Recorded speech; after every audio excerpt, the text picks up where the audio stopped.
नमस्कार, ओम शांति। मन की बात भगवान के साथ रेनबो टॉकीज सीरीज़ में आप सबका बहुत बहुत स्वागत है।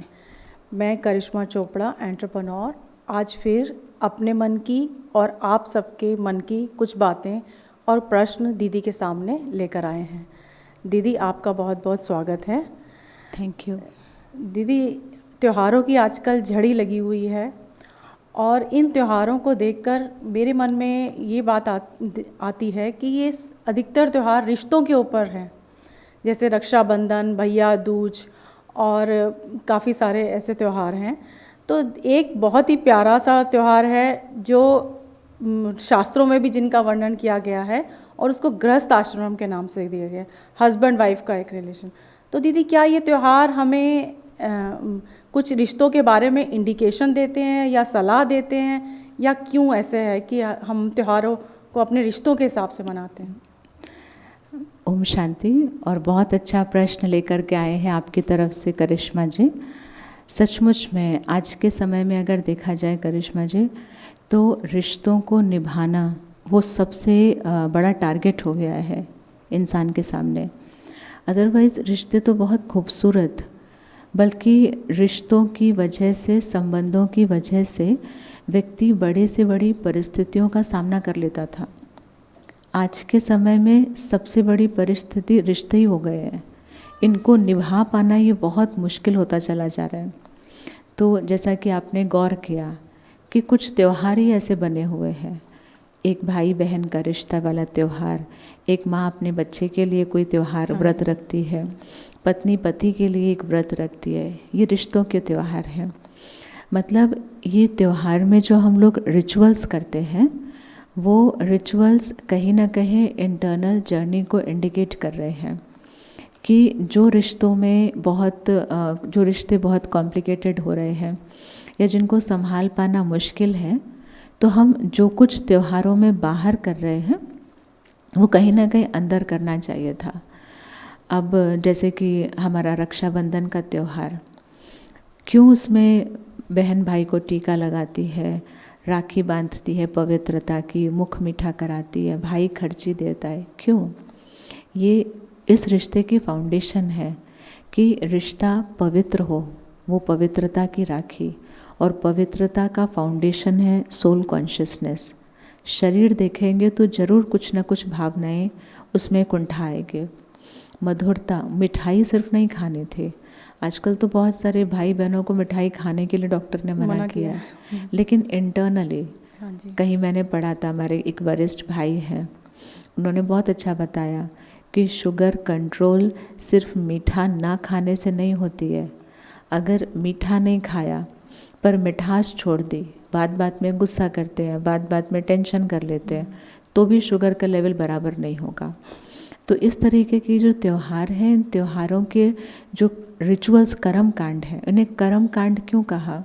क्योंकि जो चीज़ अंदर करनी चाहिए थी वो हम सिर्फ बाहर करने लगे, तो कैसे रिजल्ट आएगा? तो वाकई ये सारे के सारे त्यौहार रिश्तों को स्ट्रॉन्ग करने के लिए, या हम कहाँ मिसिंग हैं रिश्तों को निभाने में, जिसकी वजह से रिश्ते इतने नाजुक होते जा रहे हैं, उसके वाकई इंडिकेशंस हैं ये।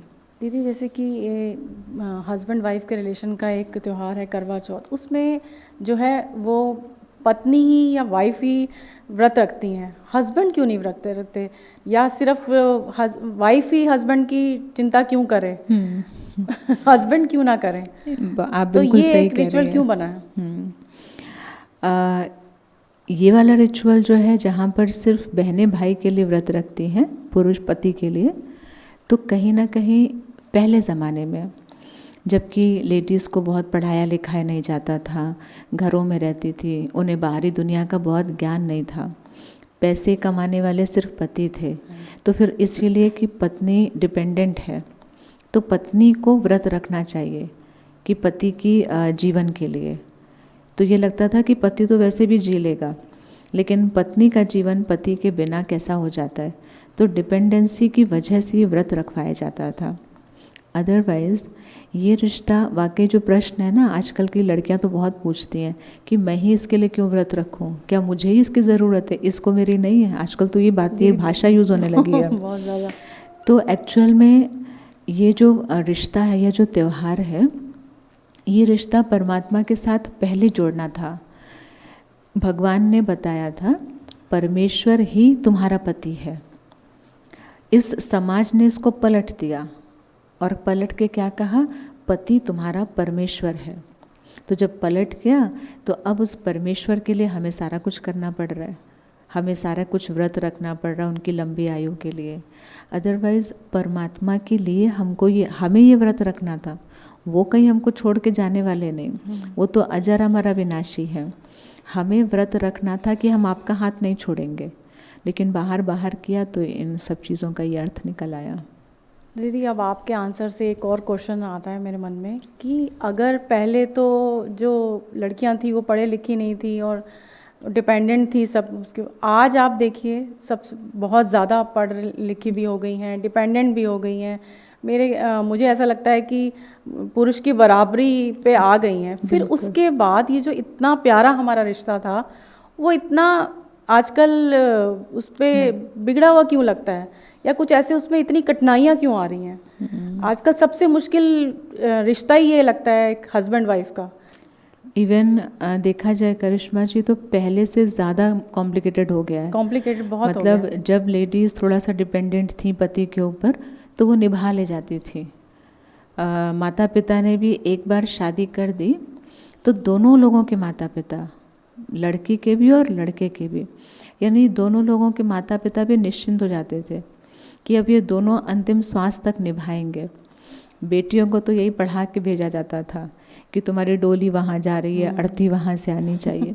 ये बहुत बड़े बड़े डायलॉग्स हैं, इनके अंदर बहुत बड़ा रहस्य और बहुत निभाने की कला है।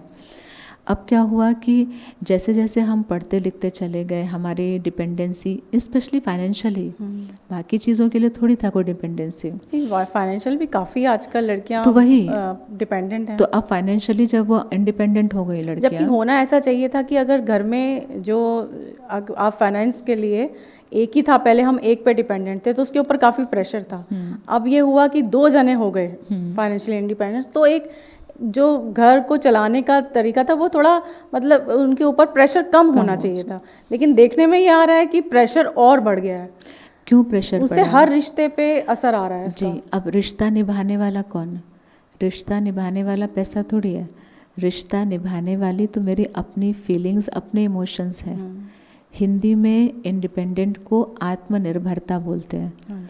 तो हम लोगों ने शब्द का अर्थ ही नहीं समझा। हमें लगा हम पढ़ लिख गए, पैसा कमा लिया तो हम आत्मनिर्भर हो गए। इसमें आत्मा तो कहीं है ही नहीं। आत्मनिर्भर का मतलब आत्मा के गुण और शक्तियों से हम कहीं भी जीत पा लेंगे। पैसा हर जगह अपना स्थान नहीं बना सकता।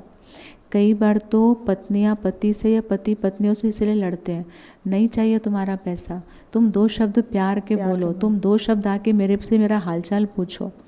तो ये पैसे से हमने अपने आप को इंडिपेंडेंट माना, तो ये चीज़ तो और ज़्यादा हार्मफुल हो गई, क्योंकि अब हम निभाने को तैयार नहीं है। मतलब छोटी छोटी बातों पर नाराज़गी कि मुझे याद है कि एक बार एक कपल इधर आए तो पति अंदर आए, पत्नी नहीं आई। तो मैंने पूछा कि आज वो आई नहीं कि आपकी वाइफ? तो बोले कि दीदी इतना गुस्सा हो गई वो कि वो गाड़ी ड्राइव करके वही लेके आई थी। तो थोड़ा सा मैंने उसको बता दिया कि तुम इधर से नहीं इधर से ड्राइव कर लो, इतना पार्क कर लो। इसमें वो इतना भड़क गई कि सिर्फ तुम्ही को नहीं आता, मुझे भी आता है। और मैं उतर गया, वो चली गई वापस। इतनी छोटी छोटी बातें, क्योंकि हम क्यों लगता है कि तुम टोक कैसे सकते हो, बल्कि दोनों को ही। आप सोचिए, जब आपके हस्बैंड आपसे किसी काम के लिए कहते हैं कि ये वाला काम तो सिर्फ तुम ही कर सकती हो, अच्छा लगता है। अच्छा लगता है ना। इसमें ये नहीं कि मेरा पति तो कुछ आता ही नहीं है, इसमें अच्छा, और आपको पता है कि वो कर सकते हैं, लेकिन उन्हें सिर्फ आपकी प्रेजेंस चाहिए। वो प्रेजेंस मांग रहे हैं, ना कि वो आप पर डिपेंडेंट है। ऐसे ही अगर हर लड़की अपने हस्बैंड को साथ में, ये वाला काम तो मैं आप ही के साथ करने वाली हूँ, ये वाला काम तो भले मुझे आता है पर आप ही को करना है, ये सारी चीज़ें एक दूसरे को बॉन्ड करती हैं आपस में, वो हम मिस कर रहे हैं इस वक्त। और दीदी एक इसी से जुड़ता हुआ एक प्रश्न और भी है कि अगर आजकल जो सब हैं लड़का लड़की अपनी पसंद से शादी करते हैं, पहले क्या होता था कि मदर फादर ने आपको कर दिया, अरेंज कर दिया और आपकी हो गई, और वो शादी जो है मुझे लगता है काफ़ी टाइम तक निपटी थी। आजकल लड़के लड़कियां अपनी पसंद की कर रहे हैं, तो फिर इतने डाइवोर्स के केसेस हमारे सामने क्यों आ रहे हैं? अब आपने शब्द कहा पसंद। अब उस पसंद का आधार क्या है, बेस क्या है? उस पसंद का आधार पहला फिज़िकल अट्रैक्शन, फिज़िकल ब्यूटी। आप मुझे अच्छी लगी, मैं आपको अच्छी लगी, तो एक तो फिज़िकल अपीयरेंस हो गया। फिर जैसे हम बाज़ार में कोई बहुत खूबसूरत चीज़ देख लेते हैं, तो उसे पाने की चाहत में कई बार अपना बजट होता भी नहीं है, लेकिन तब भी हम अरेंज कर लेते हैं उस वक्त कि नहीं मुझे ये तो चाहिए ही चाहिए। ठीक इसी तरीके से जब हम किसी की तरफ अट्रैक्ट होते हैं, वो हमें पता भी नहीं होता कि हम इनसे फिज़िकली अट्रैक्ट हैं या इनकी कोई विशेषता मुझे बहुत अच्छी लग रही, हो गए अट्रैक्ट। तो उस वक्त हम लोग क्या करते हैं, अपने अंदर की फीलिंग्स, जबकि हम डिस्चार्ज हो रहे हैं, हम तब भी चारों तरफ से इकट्ठा करके उनके लिए शुरुआत में बहुत प्यार, बहुत सेक्रीफाइस, बहुत एक्सेप्टेंस, ये शुरुआत में होता है। ये नहीं पता होता है कि मैं बैटरी डिस्चार्ज भी हो रही हूँ। तो उस वक्त तो जोड़ बटोर करके हम एक दूसरे को बहुत प्यार दिखाते हैं। ये रिश्ता हमेशा के लिए चल सकता है तब जब दो चीज़ें मन में हों कि मैंने ये रिश्ता पसंद किया है, मुझे अंत तक निभाना है, एक फर्म डिटर्मिनेशन। और दूसरा, अंत तक निभाना है तो मुझे खुद को चार्ज रखना पड़ेगा। खाली बोलने से नहीं हो जाएगा कि मैं आपको कॉल करूँगी।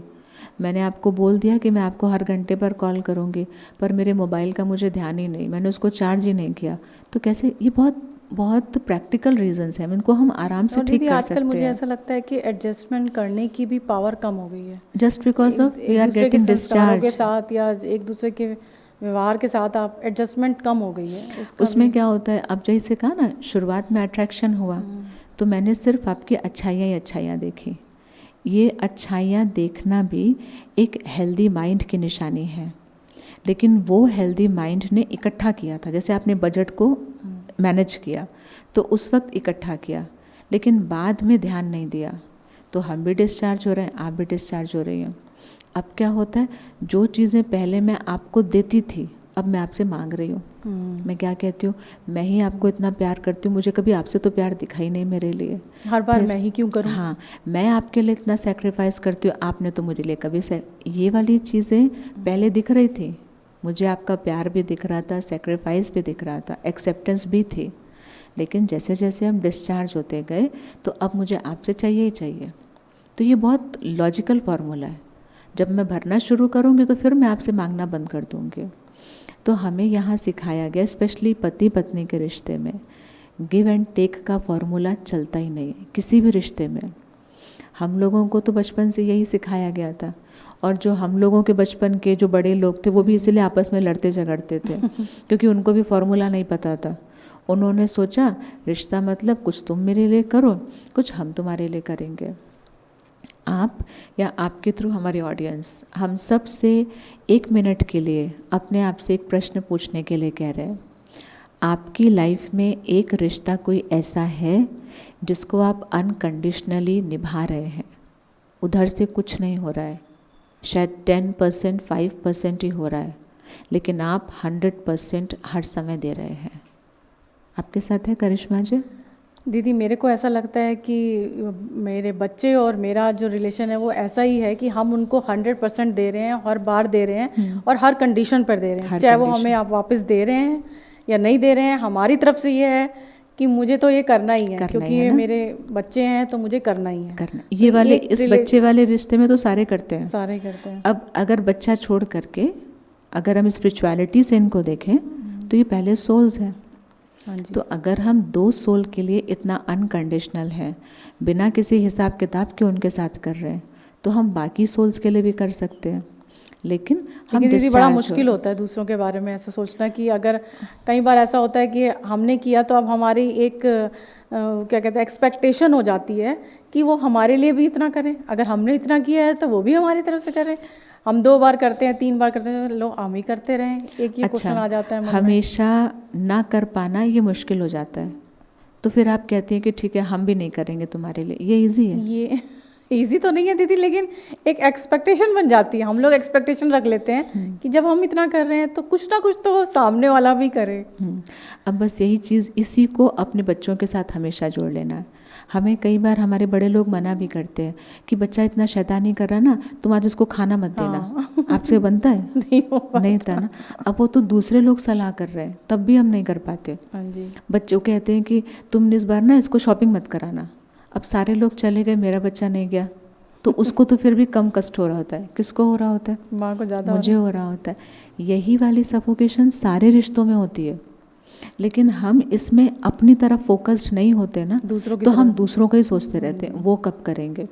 लेकिन बच्चे के लिए हम अपनी रोल पे बहुत फोकस्ड होते हैं, कैसे मैं कर सकती हूँ, मैं एक माँ हूँ, मैं कैसे उसको खाना नहीं दूँगी।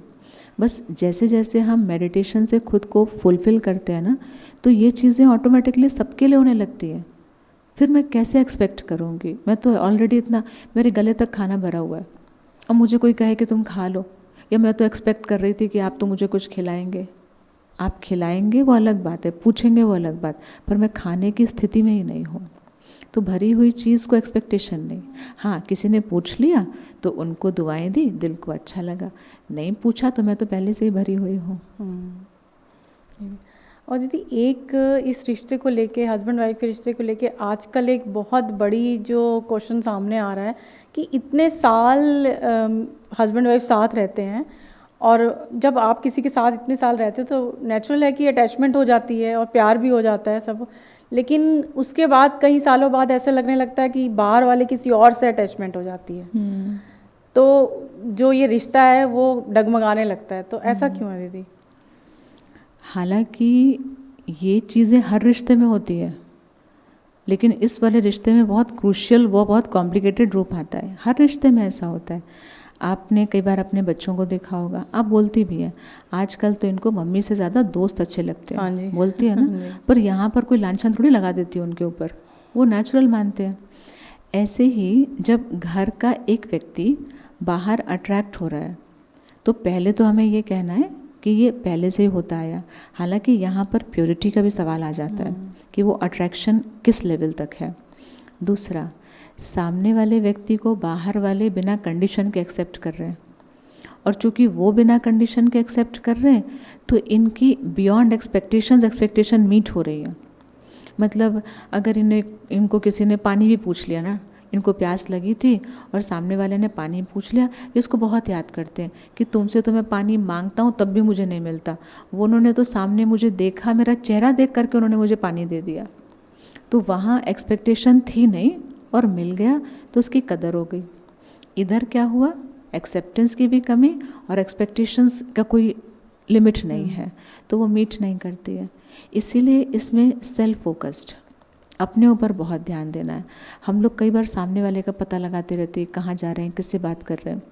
हमें सिर्फ ये ध्यान देना है, मेरा इनके लिए कितना एक्सेप्टेंस है, मैं इनकी कितनी विशेषताओं को देख पाती हूँ। मुझे अब शायद कल ही करवा चौथ है, वो पहले मैं सोचती थी कि ये कौन सा तरीका है कि चलनी से चांद को देखो, क्यों नहीं डायरेक्ट चांद को देख लेते हैं। आज मेरे के मन दिन में भी ये क्वेश्चन था मेरा, मैं पूछने वाली थी आपसे कि ये हमेशा, चलिए चांद तो देखना एक ठीक है कि हम रात को चांद देख के फिर उसके बाद, लेकिन छन्नी से चांद को क्यों देखते हो, और छन्नी से ही फिर हस्बैंड के आप चेहरा देखते हो, तो ये रिचुअल्स का क्या मीनिंग है पीछे? मतलब जैसे दुनिया में भी कई बार जो थोड़ा सा वैसे वो नेगेटिव एटीट्यूड के होते हैं ना, उनके लिए कहते हैं वो तो चांद में भी दाग देख लेते हैं। तो इसी तरीके से छन्नी का यूज़ क्या होता है, छन्नी से सपोज अगर आप अनाज साफ़ कर रहे हैं तो उसकी गंदगी, कीड़े वो निकल जाते हैं, अच्छी चीज़ अंदर रह जाती है। हाँ जी। या छन्नी से हमने चाय ही छान ली, वो दूसरी वाली, तो उसमें भी पीने वाली चीज़ उसमें रह जाती है, इसमें, और जो वेस्टेज होता है उसमें आके उसको फेंक देते हैं। ठीक इसी तरीके से हस्बैंड वाइफ के रिश्ते में इतना माइन्यूट हमारी बुद्धि का दृष्टिकोण होना चाहिए कि हम उनकी विशेषताओं को हर पल याद रखें। हम जब एक दूसरे की विशेषता को याद रखेंगे ना, तो बाहर कोई कितना भी अच्छा मिल जाए, मतलब आप इसे एक पवित्र रिश्ते से याद कर लीजिए कि कई बार बच्चा आपसे कुछ मांग रहा होता है जो उसके लिए फ़ायदेमंद नहीं है, तो वो गुस्सा हो जाता है आपसे कि आपसे अच्छी तो आंटी है, वो आंटी ने मुझे एक बार में दे दिया। तो आप उनसे बोलो कि अच्छा जाओ तुम चेंज कर लो ना, उन आंटी को मम्मा बना लो अपनी। बच्चे नहीं मानते हैं, नहीं वो आंटी तो अच्छी है पर मम्मा तो मुझे आप ही चाहिए। इसका मतलब क्या, आपके दिल में इतनी एक्सेप्टेंस थी उस बच्चे को आपने हर कंडीशन में एक्सेप्ट किया, तो भले उसे दुनिया का कोई भी अच्छा लगे, पर वो माँ को माँ की तरह से आपको ही चाहेगा, किसी और को नहीं। क्यों? उधर से बाद में है, पहले किधर से? आपसे है। आपकी उसके लिए हर गलती पर, हर चीज़ पर एक्सेप्टेंस है। तो आपने घेरा बांध रखा है, वो बहुत पॉजिटिव घेरा होता है।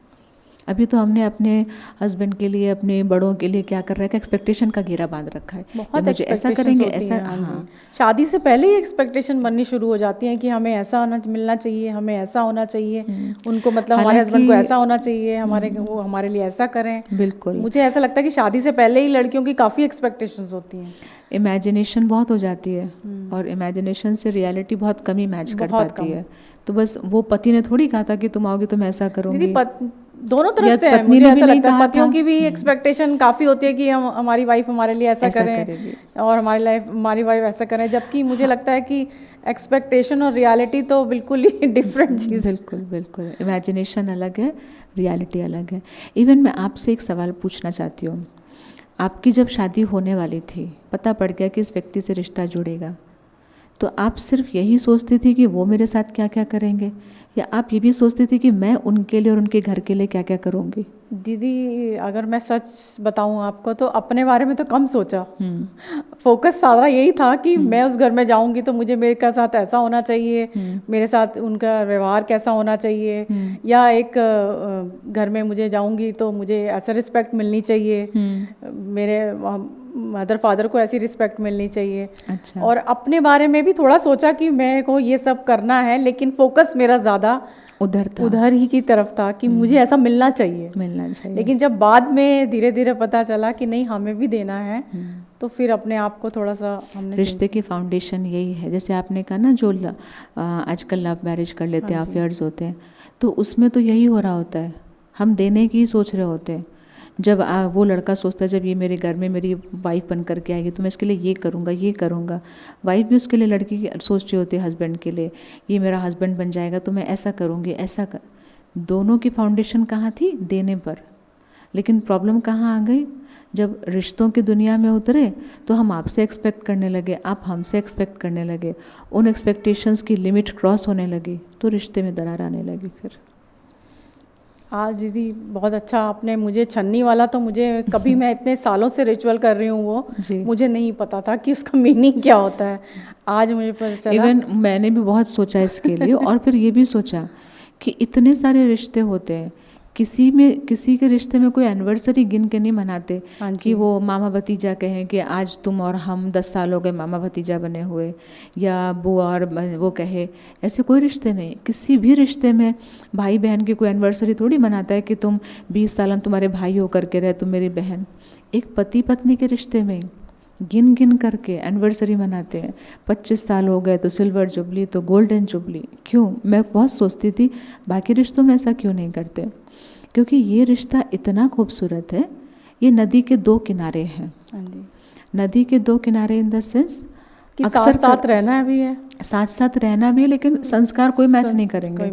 मतलब जब भी कोई बहन या हस्बैंड या वाइफ आते हैं ना हमारे पास, तो वो कहते हैं कि दीदी हम क्या बताएं आपको अपनी कहानी, डे 1 से ही हमारे इनके थॉट नहीं मैच करे और इनके घर का रवैया अलग मेरे, तो उनको लगता है कि हम कुछ नया सुना रहे हैं, पर हम सुन करके लग रहा है ये क्या नया सुना रहे हैं। ये फैक्ट है करिश्मा जी, इस रिश्ते की खूबसूरती यही है कि 2 बिल्कुल डिफरेंट लोग ही मिल जाते हैं। मतलब 99% तो ऐसे ही मिलते हैं। अगर आप बहुत भक्ति भावना वाली हैं तो पति बड़ा मॉडर्न मिल जाएगा, आप बड़ा सिंपल खाना खाने वाली हैं तो उनका पूरा घर बहुत स्पाइसी फूड खाने वाला होगा। आप बहुत सोबर, बहुत डिसेंट और बहुत ऐसे रिलीजियस हैं तो वो बहुत मॉडर्न वाले मिल जाएंगे। ये 2 तरीके के मिलते ही हैं। अब क्यों मिलते हैं?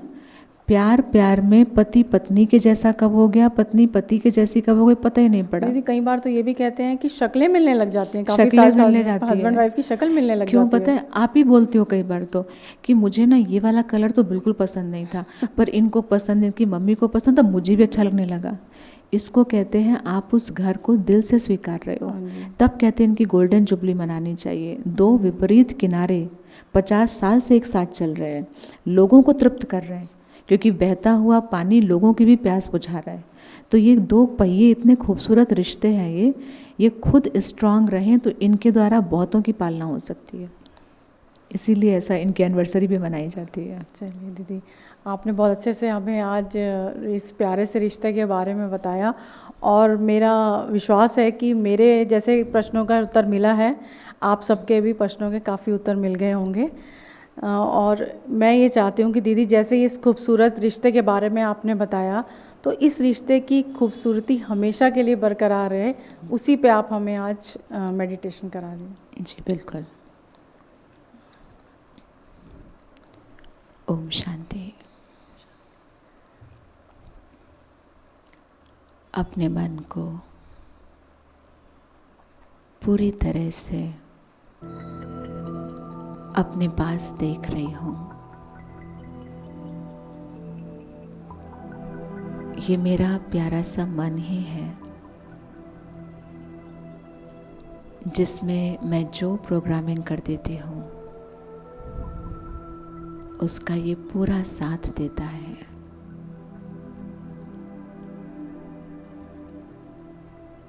इस मन को चलाने वाली शक्ति मैं एक शाइनिंग स्टार के फॉर्म में फॉरहेड के सेंटर पर हूँ, मस्तक के बीच में एक दिव्य सितारे के रूप में। अभी तक मुझे इस स्वरूप का ज्ञान नहीं था। अंदर अंधेरे की वजह से, बाहरी दुनिया के हिसाब से मैंने अपने मन को प्रोग्रामिंग दे दी। पति पत्नी के इस खूबसूरत रिश्ते को मैंने मूवीज, सीरियल्स, सुनी सुनाई बातों से और अपने खालीपन की वजह से बेशुमार एक्सपेक्टेशन से भर लिया।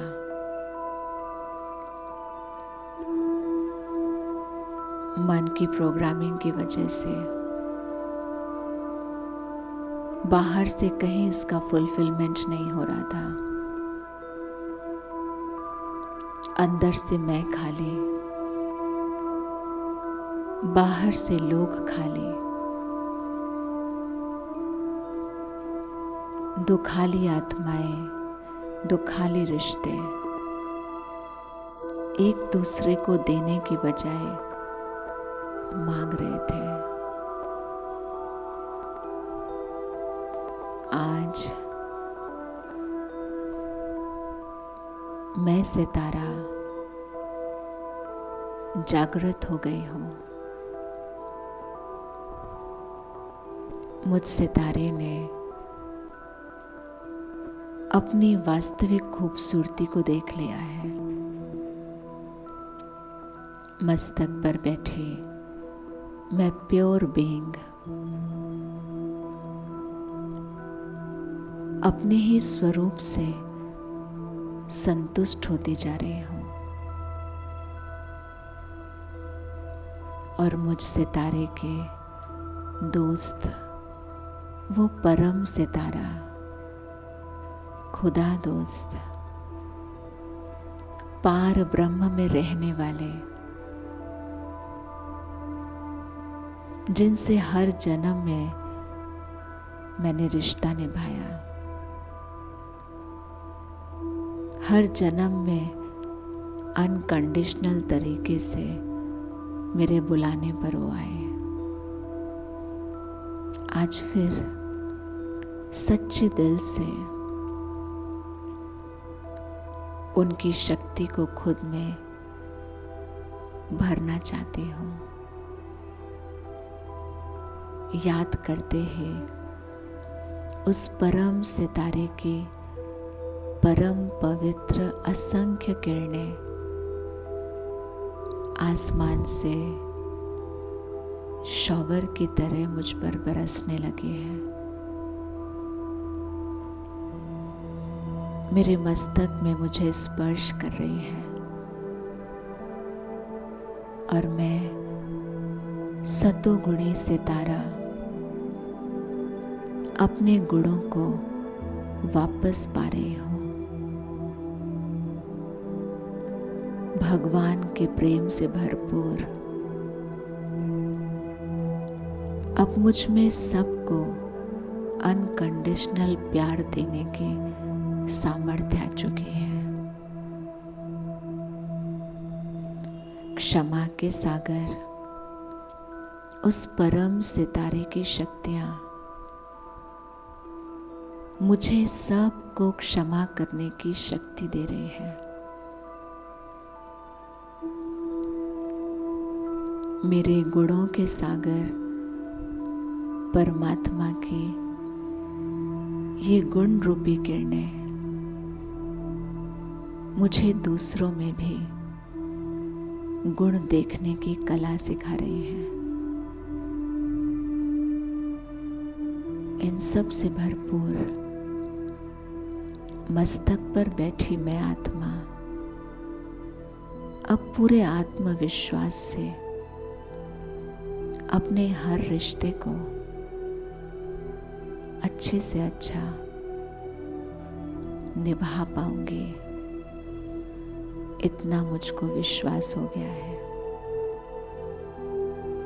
इसी निश्चय और खुशी के साथ मैं आत्मा वापस कर्म क्षेत्र पर अपने रोल्स और रिस्पॉन्सिबिलिटीज को निभाने के लिए बिल्कुल तैयार हूँ। ओम शांति।